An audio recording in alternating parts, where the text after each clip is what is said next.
Mia J. She has a message today.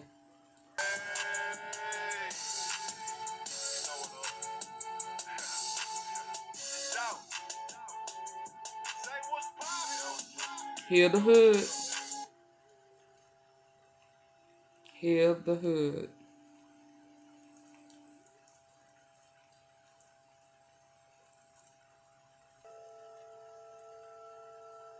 So normally I would just like ignore stuff like that. Like anything that's like, it just feels like somebody trying to attack me, trying to take me to a place that I ain't trying to go, I'll ignore it. But today is different.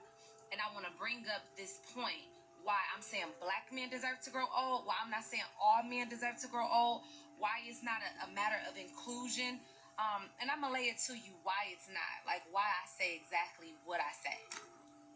So living in an age where everybody, it's all about inclusion, right? Diversity and inclusion. And I support that because, you know, like being a black woman, we have been so excluded from so much that is a thing that's important, right? And we have to make our presence known because for so long, our presence was diminished. It was devalued. I mean, come on, like, let's follow history, right? Historically, that has been what it has been.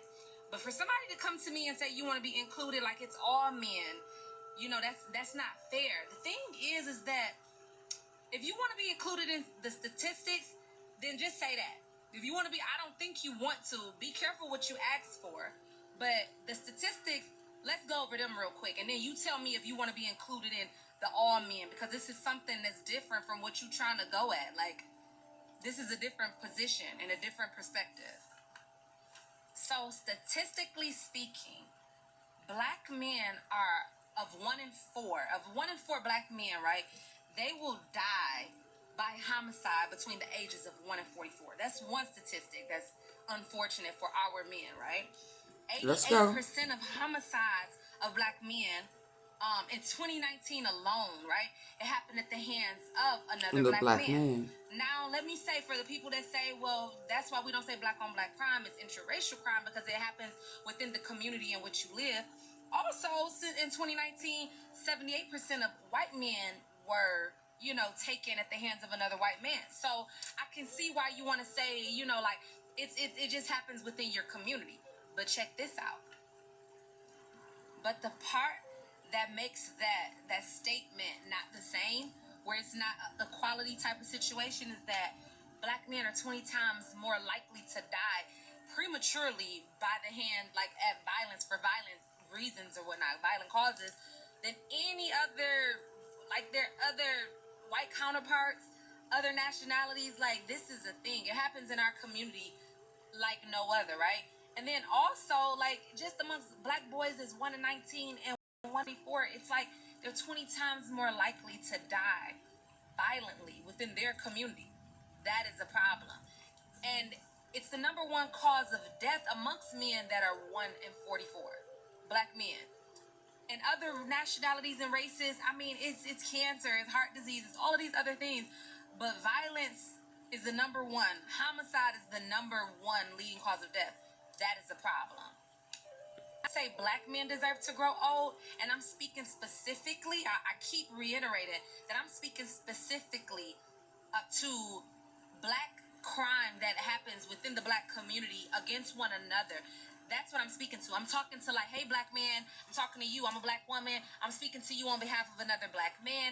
Y'all deserve to grow old. Stop killing each other, right? This don't have nothing to do with nobody else. This not to say, like, as a white man, I feel like take on your, like, you know, advocate that for your people as well. Because I'm not saying that it doesn't matter. But in terms of me being a black woman and producing black children and being connected to black men in my life, and knowing what they're faced against, that they're 20 times more likely to be taken from their family than anybody else, that's what I'm advocating for. It's not to say that nobody else can be advocated for. That's just not what this is about. And it's not to take, like, it's no shots at anybody else. This is just my fight. Everybody, and make no mistake, I'm so appreciative of anybody who understands why I'm saying what I'm saying and they're in support of. I'm appreciative because this is such a problem.